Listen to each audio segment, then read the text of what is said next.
Today it's quite disheartening to see that some parents rejoice when the newborn child is a male and show their dissatisfaction when the child is a female. This should not be the attitude of a believer. Islam does not condone this type of behavior. This was the ways of the parents in the time of ignorance. Almighty Allah in the noble Quran says, "And when one of them is informed of the birth of a female, his face becomes black and he suppresses grief." In pre-Islamic times, the Arabs used to be disheartened and annoyed with the birth of girls, to such an extent that the father, when informed that his wife had given birth to a girl, said, "By Allah, she is not as blissful as his son. Her defense is crying and her care is but stealing."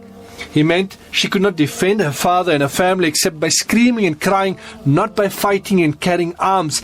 She also cannot be good to them and care for them except by taking from her husband's money to give her family.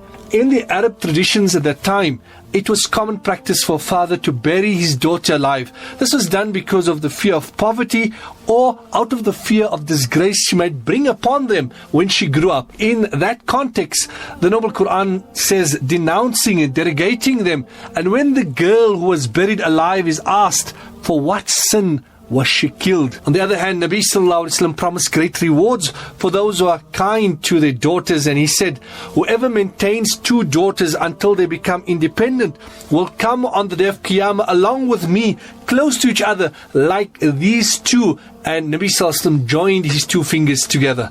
Nabi Sallallahu Alaihi Wasallam also said, "Whoever is put to trial by these daughters and he treats them kindly, these daughters will act as a shield for him from the fire of Jahannam." Keeping this in mind, it is impermissible for parents to favor his or her son over a daughter. When giving a gift in your lifetime, it is necessary to maintain equality. The position of daughters in Islam is very clear, and the virtue and the status attached to them.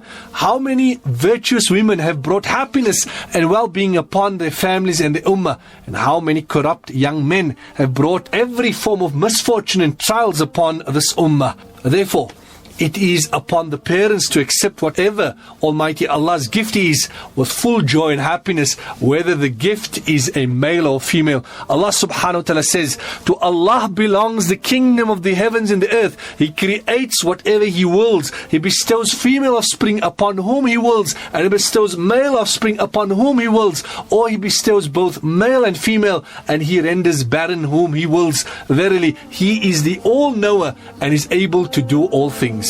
This is a verse of Surah Ash-Shura.